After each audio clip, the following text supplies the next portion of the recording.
Welcome to the news break from thefishingwire.com. Spring is springing, the bass are biting, and the fishing business is firing on all cylinders right now. So grab your coffee and your notes app because this week's lineup is stacked. And you're going to want to jot some of these down so that when you're at your tackle shop, you remember to look for them. First up, the Spybait. That's the lure a lot of us have tied on, thrown twice, and quietly retired it to the back of the tackle drawer. Well, the folks at Great Lakes Finesse just dropped a master class that's about to change your mind and finally tell you the one thing nobody else does, how to actually land the fish you hook. Then VMC say they've built the ultimate fluke hook. It's just made its debut on shelves, and the secret weapon? A swivel built right into the eye that puts line twist out of business for good. Fluke fishermen, this is your moment. Plus sunscreen drama, done. Whitewater Fishing just launched their technical trio of UPF hoodies, merino, bamboo, and lightweight tech, built to keep you cool, covered, and smelling like a human being instead of a walking coconut convention. Sun protection that doesn't spook the fish? Yes, please. And stick around to the very end because Abby Garcia just dragged the bait caster into the future. The new Revo Voltique is the brand's first ever digital cast control reel, a 10-setting brake that thinks faster than your thumb.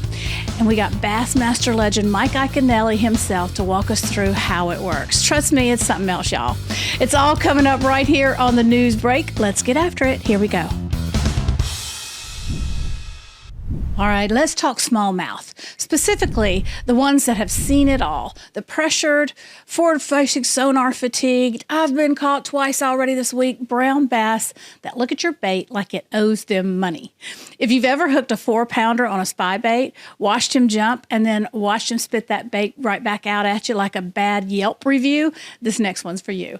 The folks over at Great Lakes Finesse just dropped a spybaiting masterclass. And this isn't the usual chuck and pray tutorial. It's the gear, the retrieve, and bless them, the part nobody actually talks about, how to keep those fish pinned so you land what you hook. Because what is even the point of getting bit if the fish ends up doing a victory lap himself? Roll it.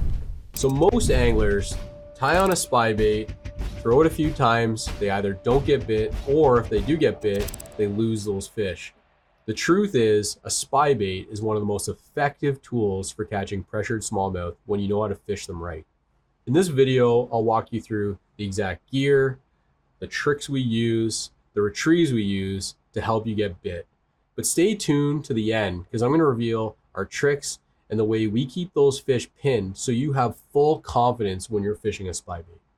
So over the years, I've learned that spybaits are incredibly effective for catching smallmouth, especially big smallmouth. And I believe the reason why is the look they don't see very often. It's super subtle, extremely natural, and the vibration when they come in from behind a spybait, it seems to really trigger them into biting, especially those ones that might not bite other baits.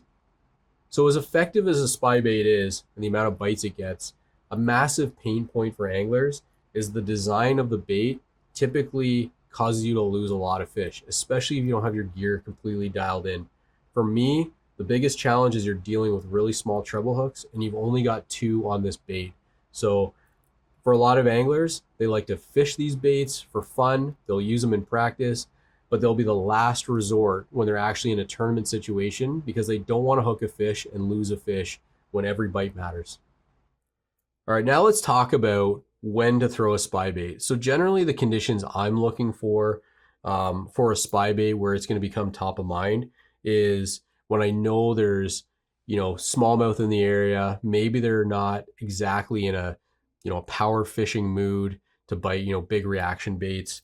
I like calm and maybe a little bit of ripple, not too much wave action. This is a very subtle presentation and it's very visual. So definitely when you've got high skies, meaning like it's sunny out, there's a lot of visibility down there for those smallmouth to see the bait.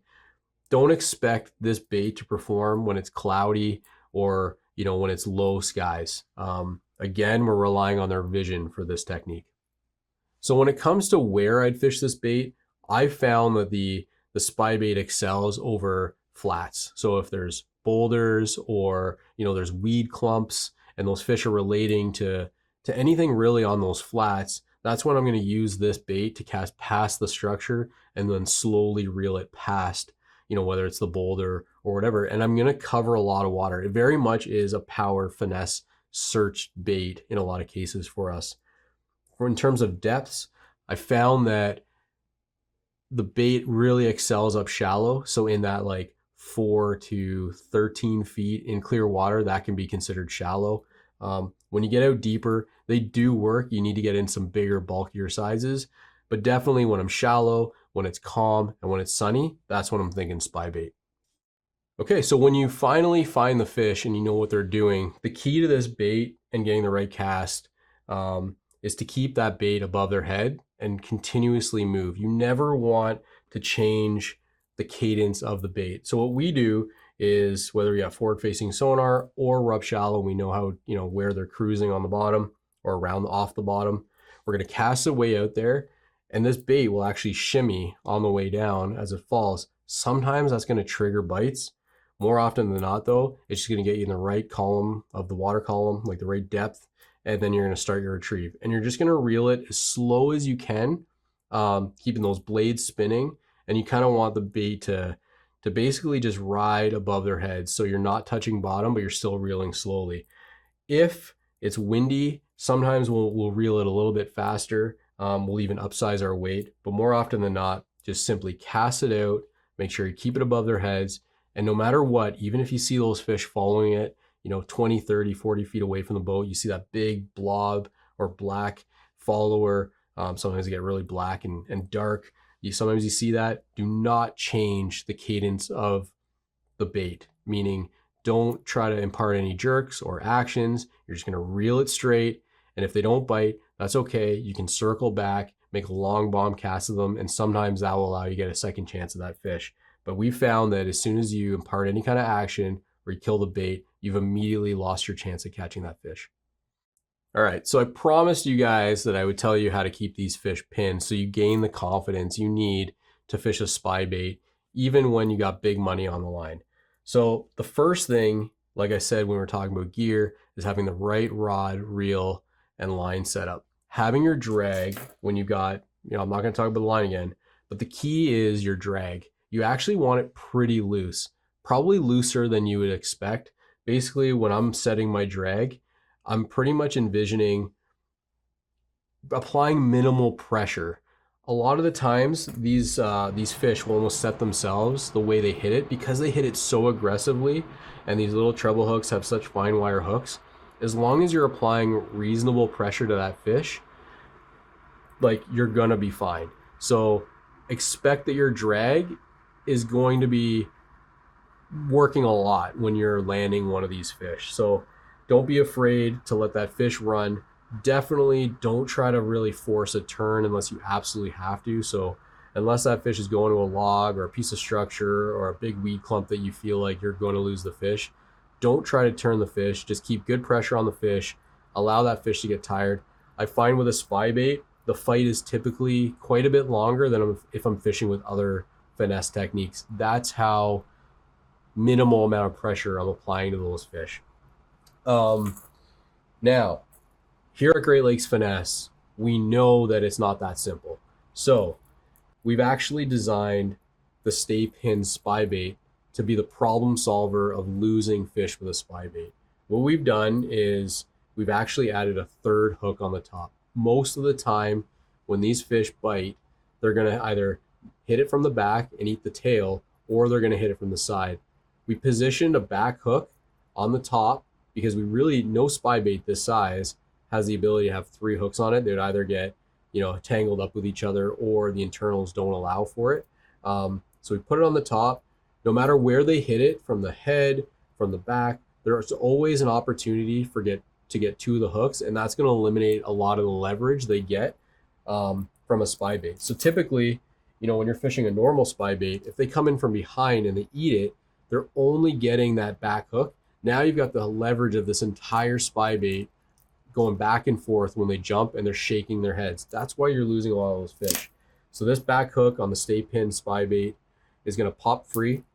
and it's going to swing freely. So you've got the best chance of getting at least 2 hooks in that fish, which is going to allow the bait to not flop back and forth. It's going to stay pinned to the side of the fish or the body of the fish and allow you to have the best chance at landing those fish. We found that by using the stay pinned spy bait, we've pretty much gone from losing like 30 to 40% of our fish to pretty much landing almost all the fish we hook, which is a huge confidence boost. So now with this top hook, we've just got so much confidence that we're going to land those fish that it's oftentimes the first bait we pick up when we get to our first spot.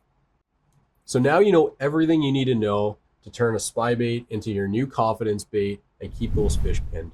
That right there is the difference between a fishing trip and a therapy session. Spy baits have been around for a minute, and most folks still treat them like a gimmick. Tie one on, throw it twice, give up, blame the bait. Sound familiar?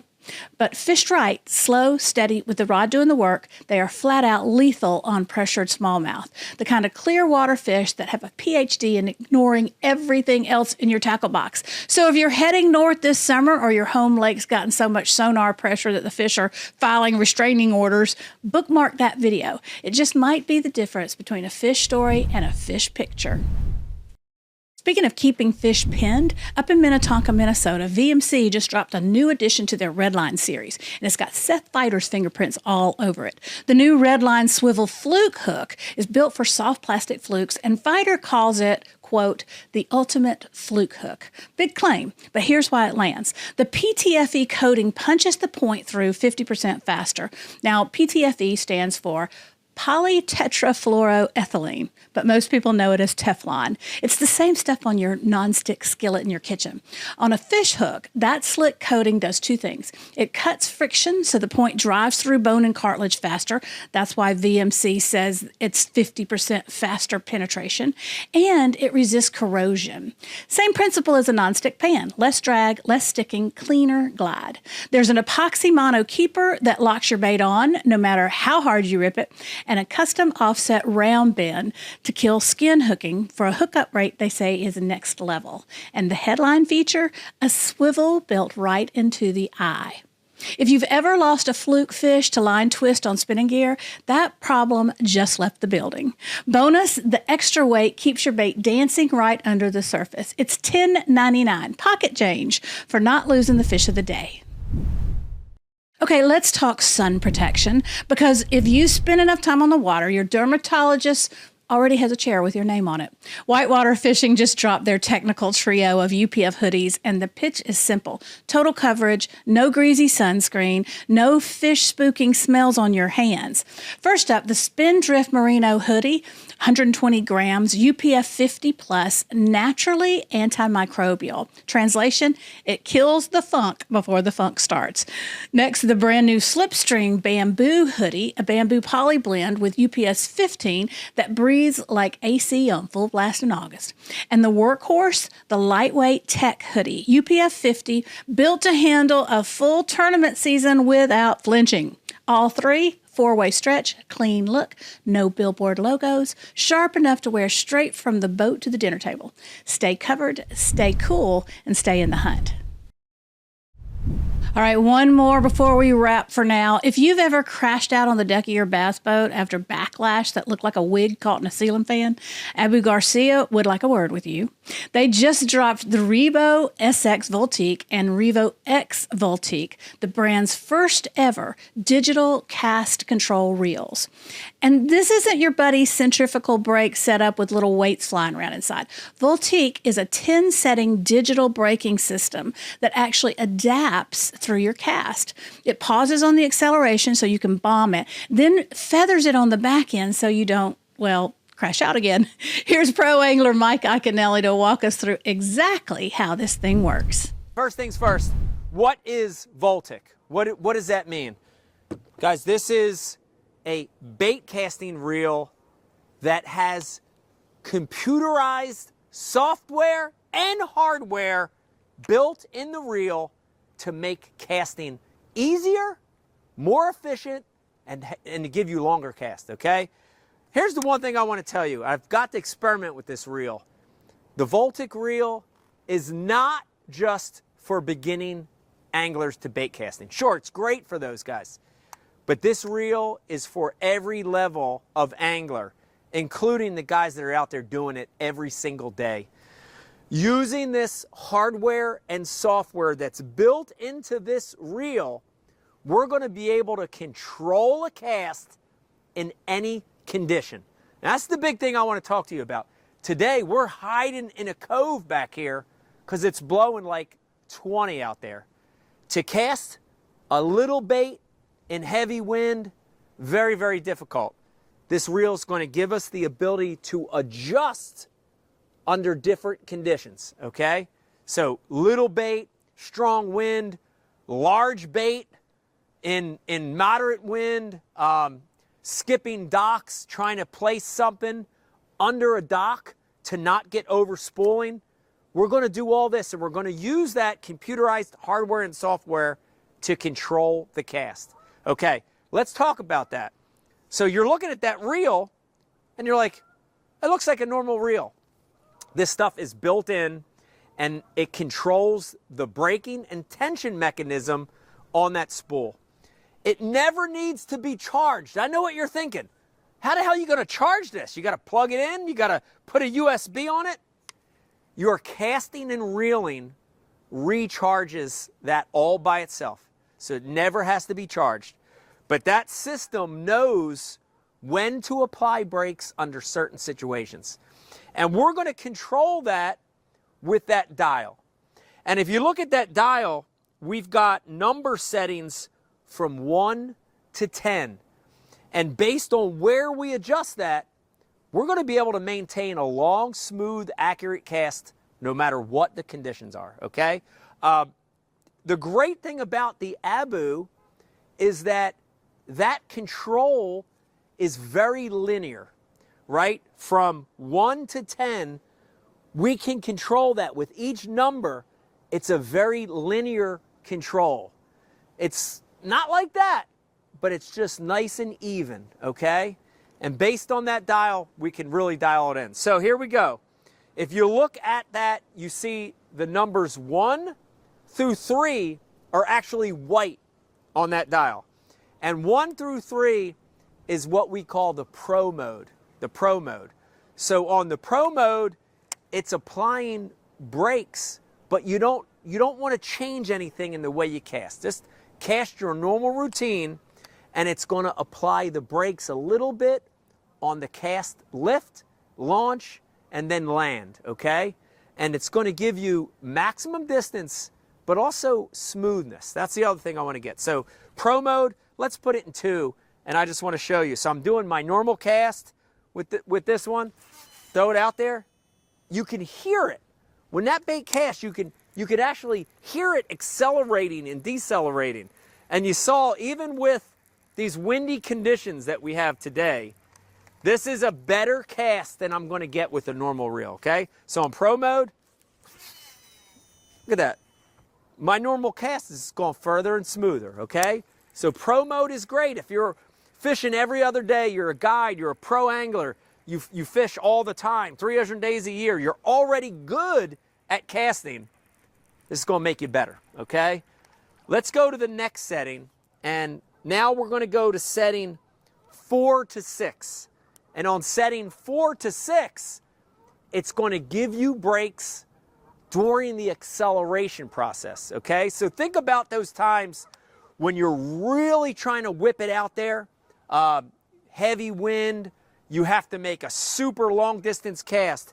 It's going to apply a little bit of brakes during the acceleration to make that cast go longer. So now I've got it on 5. I'm going to make that same cast. Holy smokes, almost the whole spool's gone. That's about 150 yards of line in that one cast. And again, I love that you can hear it.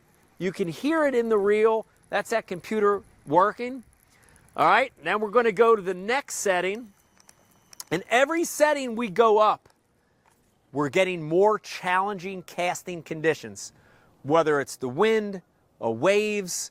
You have this far to skip it under a dock. We're just getting more challenging conditions. Now we're going to go to that 6 to 9 range, 7 to 9 range, And on the 7 to 9 range, it's automatically going to apply brakes during the acceleration and deceleration process. So now you got a wind blowing straight in your face. A normal bait caster, you throw it, it's got great momentum and distance, the wind hits the bait, maybe it's a large bait, and then it blows up. With this computerized system, you're never going to get any of that, and we're going to see braking on the launch and the fall, okay? There it goes again. Take my finger off the spool. Super far, super accurate. That one's great for terrible conditions. And now we're starting to get into the mode where if you're not comfortable fishing a casting reel, if you're new to this, it's a great setting to start out. All right, last but not least, guys, number 10. And remember what I said, this curve, this is steady, right? Just a nice steady line of braking. We're going to go to 10, and 10 is for the worst extreme conditions you've ever fished in. Those times when you normally have to put away that bait caster, whether it's wind, tiny lure, a giant lure that's catching the wind and tumbling, or if you're new to bait casting and you don't ever want to worry about backlash, 10 is the setting for you, okay? All right, so we got it on 10, and this is for the extreme conditions. And on this one, the reel's going to do all the magic. Look at that, guys. Hardly any spool tension with my thumb whatsoever. Got it far, got it long, got it smooth. And as technology gets better, the reels are getting better. The other thing I want to mention is with all this new technology, it feels like a normal reel. Still has 10 ball bearings, super smooth, weighs in at just over 7 ounces. It's got a great drag system. This is a 7-3-to-1 reel, so it feels like a normal bait caster. But because of that computerized Voltex system, you get longer, smoother casts. Now, how clean is that, y'all? 10 settings, no batteries, and a brake curve that gets out of your way when you want distant and locks in when the wind kicks up. That is the kind of next level tech that turns a backlash and grumble afternoon into a string of clean casts and a tight line. And that's going to do it for this week's news break. If you want the biggest stories in the fishing business delivered to your inbox every single day, head on over to thefishingwire.com and sign up for our newsletter, where we bring you the top stories, the best new gear drops, and juiciest industry buzz every day of the week.